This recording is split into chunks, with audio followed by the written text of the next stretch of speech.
Dragon, and today we got special guest, yeah, Yeah. with me Yeah. from grappleglory.id and Fahri Tama. And right now we have a special guest in here, the The Eurasian Dragon. Eurasian dragon. I didn't Yeah. expect you will be accepting my invitation for the interview. Oh, no problem at all, man. Thanks for having me here. Happy to be here, interacting with more Indonesian people 1 week after going to Indonesia myself for Bali Pro Wrestling. So yeah, good to talk to Indonesian people again. Hello. Yeah. Okay. Okay. How are you, sir? I am all right. Doing okay. Okay. Bit busy, but good kind of busy. Okay. Okay, I have a few questions, yeah, Please from go ahead. me and with Fahri Tama. Okay, from Fahri Tama, can you question in first? What? Yeah. Yeah, Kenapa? can you questioning first? All right. My first question is, how is your experience in Bali Pro Wrestling? I know that Bali Pro Wrestling is new. It's green and it's a new indie promotion in Indonesia because there is WWE is televised in Indonesia at 2021 or two, and that's banned in our TV. So, how your experience in Bali Pro Wrestling? Uh, it was yeah, like you said, it was new. So despite having some hiccups, because every new show, every new promotion will face growing problems. Every promotion goes through that. But despite some of the struggles of Bali Pro Wrestling, I think the first show was pretty good. It drew a pretty good house, mostly expats or tourists came to watch the show. So it's quite funny because it's a show in Indonesia, but I think 80% of the audience was white, and the audience were also pretty drunk. So they were having a good time. We were having a good time performing for them. So yeah, it was nice. It was nice. It was quite memorable. It was quite memorable. Okay, okay. Okay. The second question, I want to talk about what is your favorite wrestling style? Uh, I like all sorts of different styles. You know, it's like if you ask someone what their favorite food is, some people will like the local food from other countries, or spicy food, or hot food, cold food. Right? So like I think it depends on the day. Different days, I like to watch different things. I try to watch different kinds of wrestling styles. Plausibly, my favorite would still be maybe the style used in the 90s. Yeah, Oh, okay, okay. yeah. Uh, that's one of the my favorite wrestling style too. When I Yeah, watch pro wrestling, it's like yeah, have like a magic in ring, you know. there was a certain sense of urgency to matches in the 90s that maybe nowadays the match layout is a bit different. Nowadays, every match has a feeling out process, a bit more sportsman-like. And back in the 90s, sometimes, like you never really knew what to expect. But maybe because back then there wasn't the internet yet. So, people were not so smartened up to the business and all that. So they watch it, they really feel the urgency of the 90s style. So, yeah. I'm glad to know that you like 90s style. Okay, okay.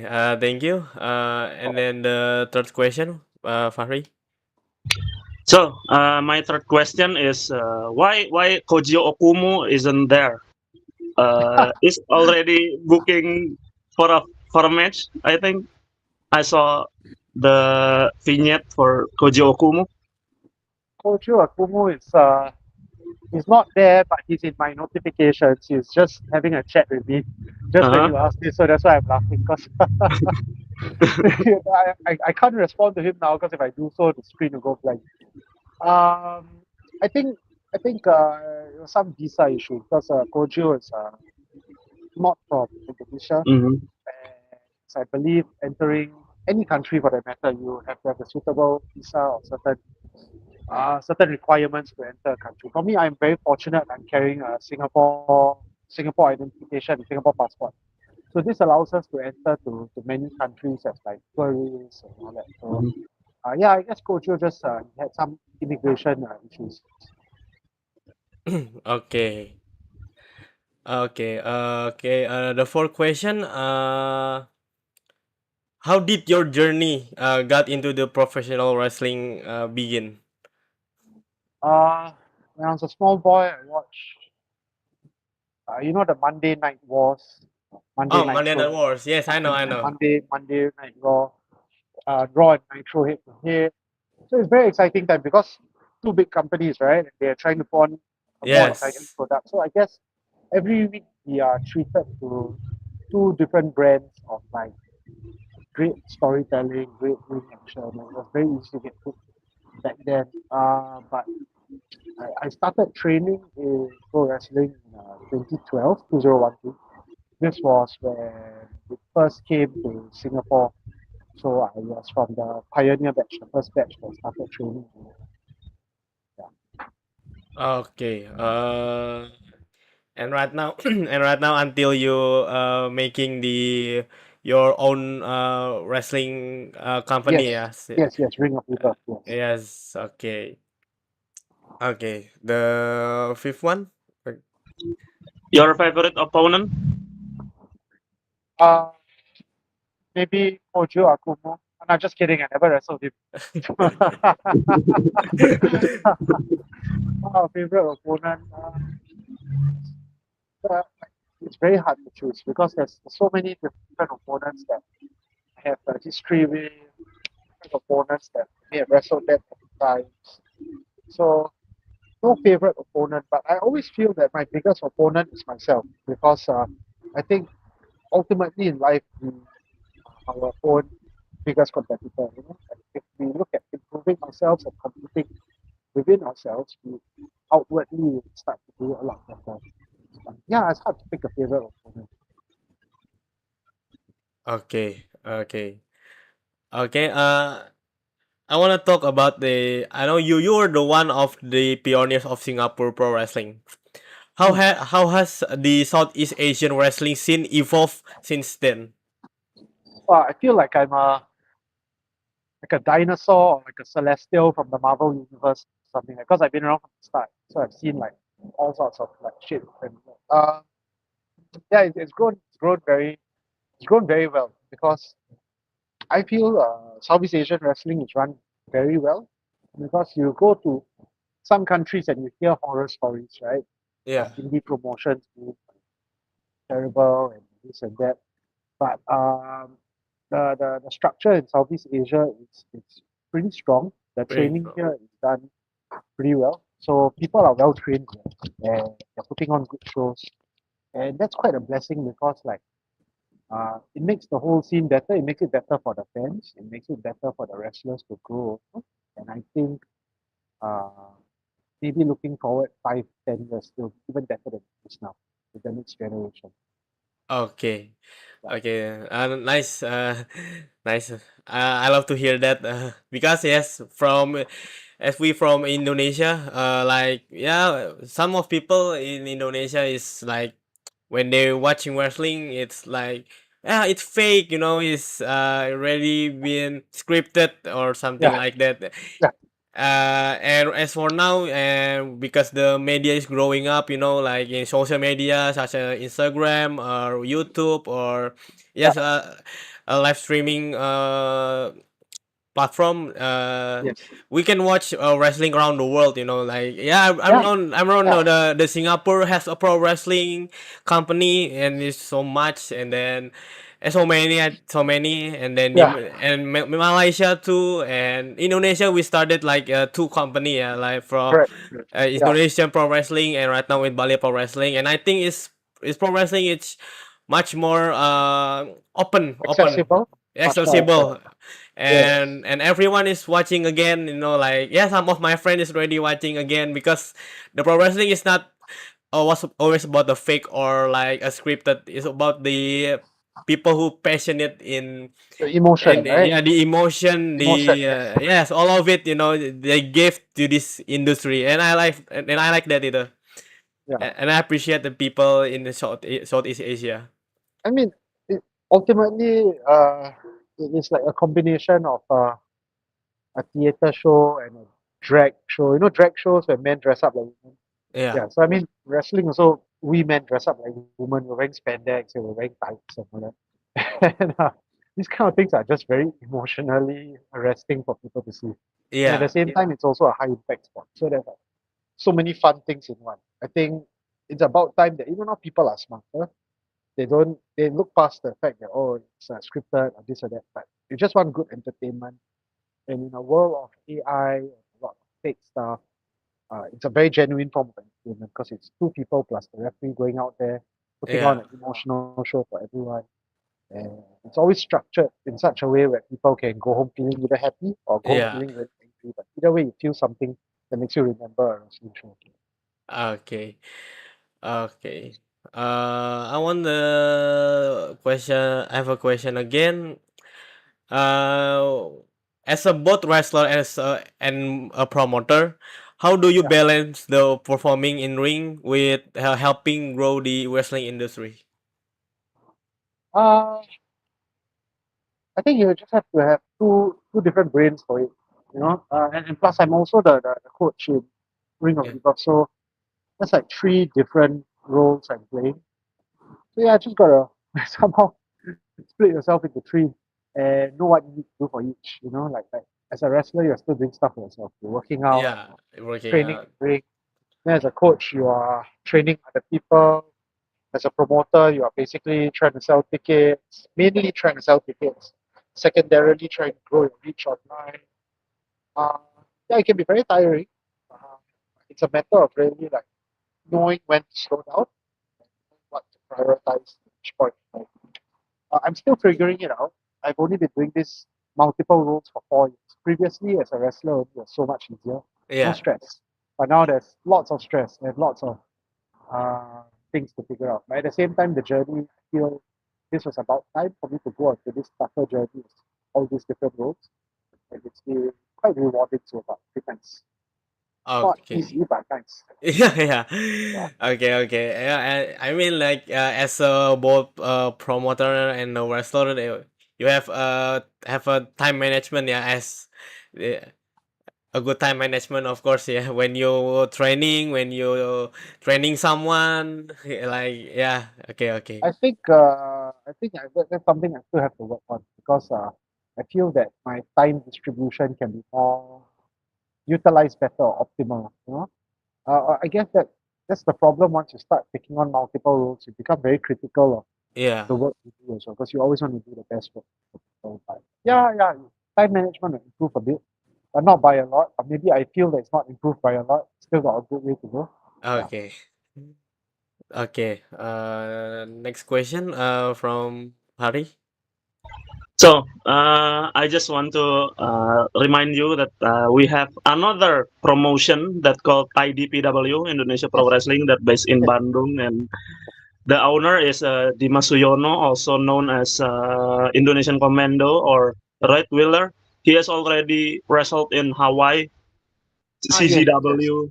Yes, I've seen. I follow IDPW on Instagram. I have exchanged some messages with them, so quite aware of what they're doing. I think they're doing a good job. Just had their first show, really good. You know, within the span of 1 month, Indonesia has had two wrestling shows in two different states. So I'm really happy for you guys because this has never been done in history before. First time, wonderful time for Indonesia. Yeah. So, what is your advice for young and upcoming wrestler from Indonesia? So IDPW Indonesia, has already new wrestler like Tuan Zabir and yeah, Vesper V, Kresna, SDK, and many more. yeah. Advice to them. Uh, just have to keep consistent. There'll be some days where you feel like giving up. That's perfectly normal. We are human beings. We don't like nasty things, but there will be a lot of nasty things that happen to you in wrestling, whether it's injuries or disagreements or expectations not being met. Yeah.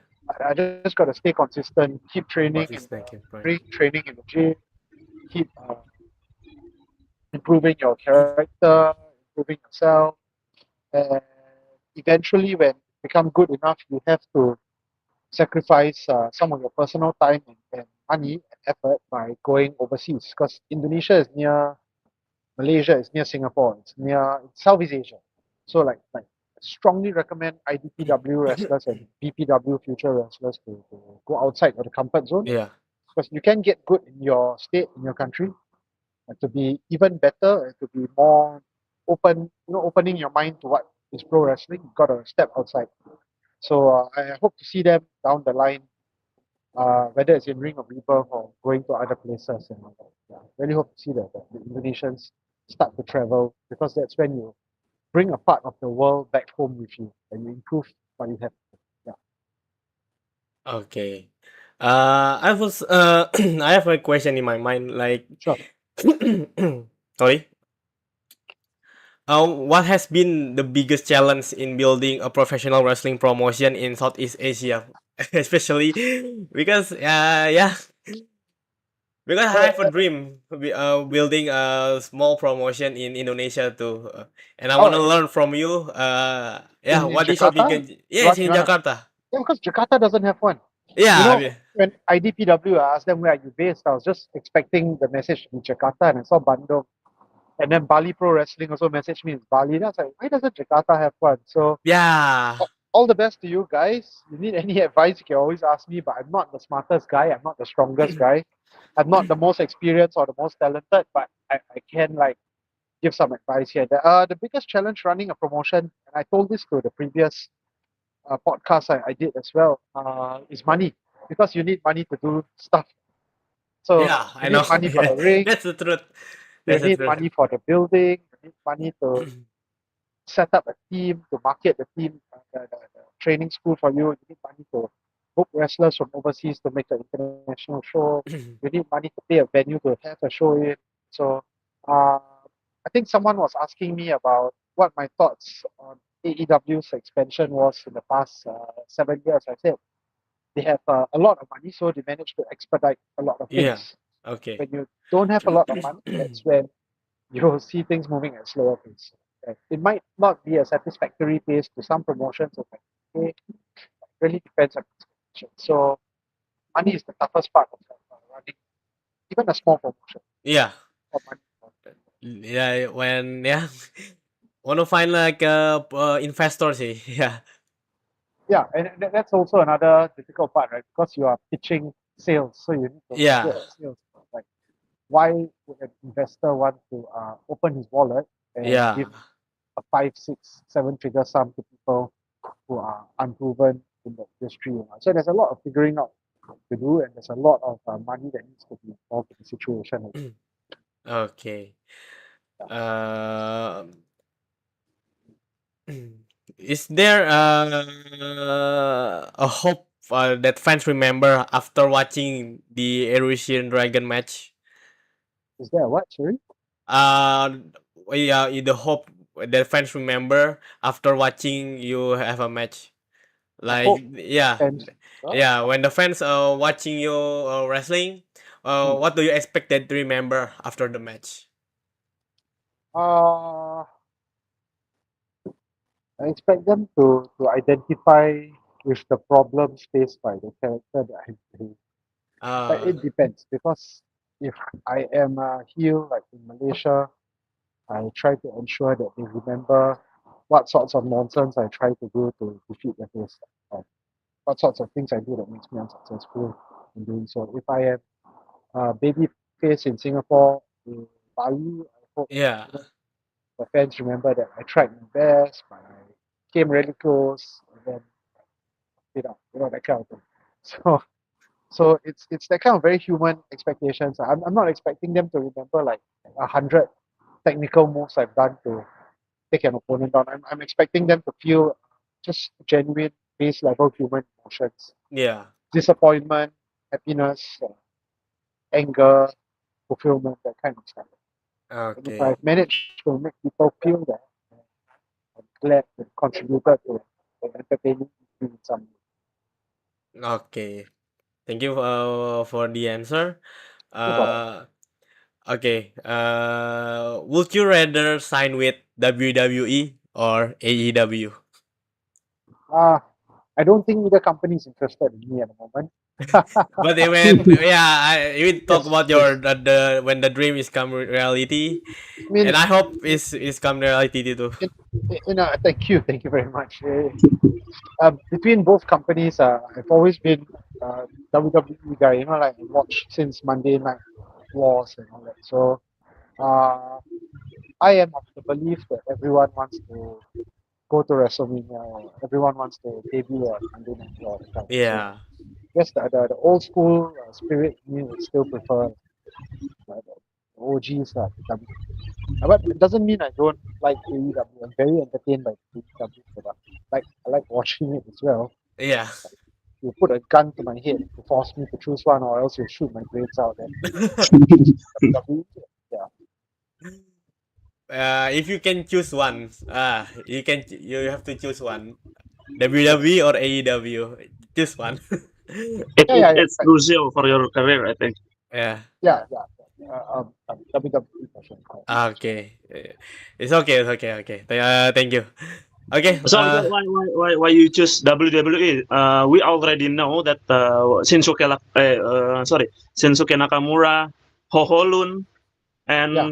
and many Japanese wrestler is a flop in WWE. Watch Shinsuke Nakamura. He is already done.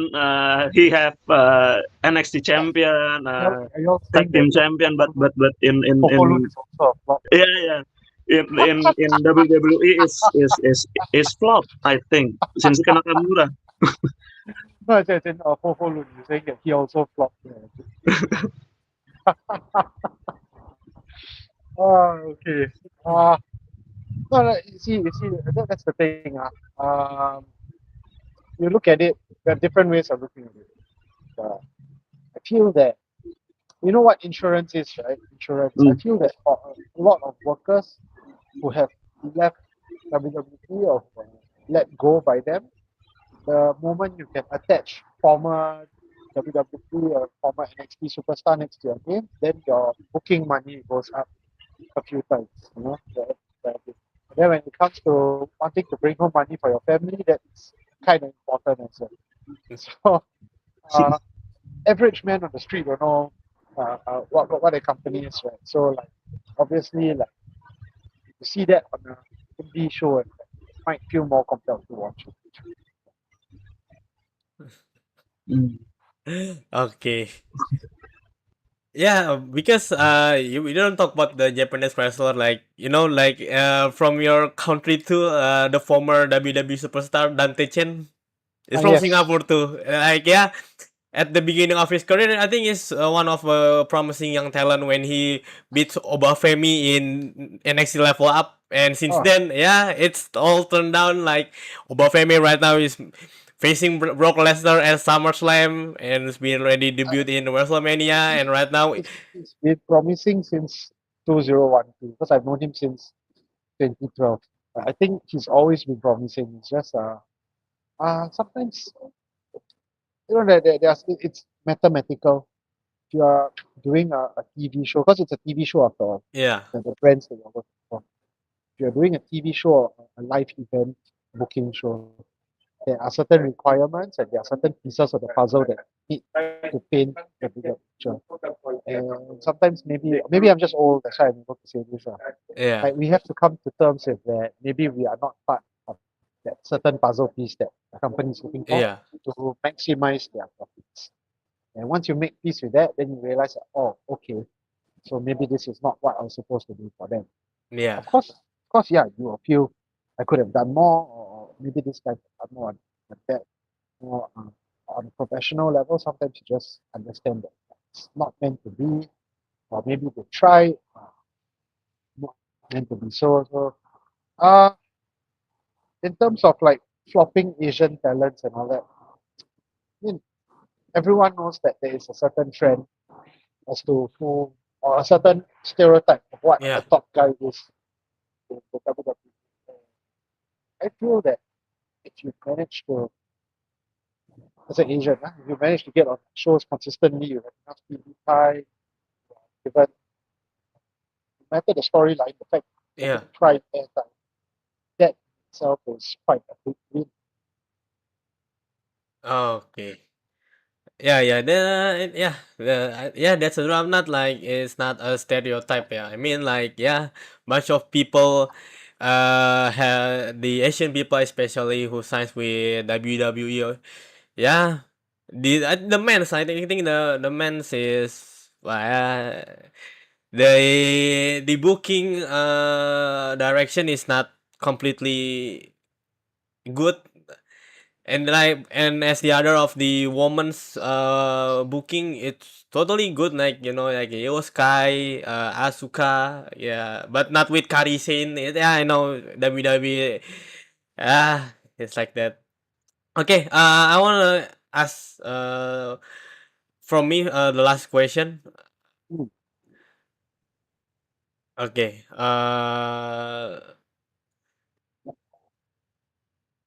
if you could face any wrestler in the past, present, who would you want to face in many worlds? Yeah, like Uh, any country. Like yeah, maybe from U.S., Mexico, Japan, or UK. Yeah. um, Hulk Hogan, The Rock, William Regal, Bret Hart, uh, gonna be Stone Cold. I Stone Cold. think. Yeah, yeah. I think Okay. like yeah. Okay. The Rock, Stone Cold, Red Heart. Oh, Yeah. Jerry Lawler, yes. Oh yeah, jadi Lawler. Yes, Okay. yes, yes. What, Uh, one of my favorites. Jeff Jarrett, so one of my favorites. Yeah. Jeff Jarrett. Yes, yes. Uh, what you don't the list is maybe Andre the Giant or Big Show.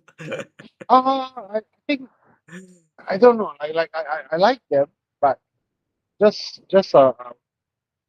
I don't know. Just like yeah, as a fan of this, just a bigger fan of the people that I mentioned instead. Yeah. Okay. Okay. Mm, okay. From Fahri. Any last question?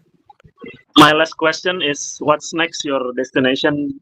What country that you All will right. be So next in a is month? August 1st. August 1st, Saturday, 6 p.m. in Singapore. Doing a bit of comedy wrestling presents Majula. Because our national anthem is Majula Singapura. So that's our national day theme show. So for us in Ring of Rebirth, we run two kinds of shows. All of it is a small studio, kind of like the NWA style, but we have Ring of Rebirth Experience, which is Yeah. just a wrestling show, and we have Comedy Wrestling, which is a stand-up and comedy. Sorry, stand-up and wrestling show. So that one has stand-up comedians Oh. in between the wrestling shows. Okay. Uh, Okay. so that is my next one. The one after that will be Impact Wrestling Thunderstruck on 22nd August, which features Brian Kendrick in the main event.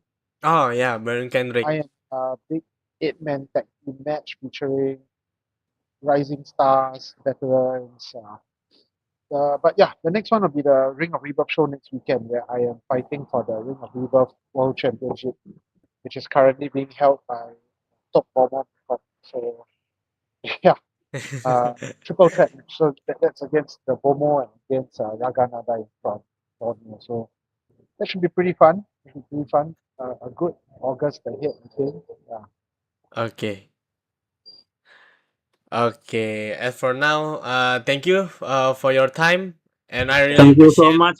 Thank you so much for your Thank you. taking Thank your you. time, and I hope one day me myself and Fahri can go to Singapore watching you wrestling or watching you coaching, and I want to Yeah. be your Yeah. coach, and I want to No learn problem. much about pro wrestling, of course, yeah, because I live in Jakarta, Mm. and yeah, the wrestling school in Bandung, yeah, it's far Yeah. away from Jakarta, Right. and yeah. Right. Yeah, I hope one day we Yeah. can Yeah. go to I hope. Singapore and meet you I hope. face to face Yeah. and watching you wrestling. I hope our paths cross again. I Yeah. hope we will. Yeah. So it's been nice talking to you guys. I will see you guys around. Really enjoyed this session. Good talking about Indonesia Yeah. to you guys. Nice Okay. place. Would love to Yeah. come back. Yeah. So I'll see you guys around. Thanks for the invite. Yeah. Thank you. Thank you.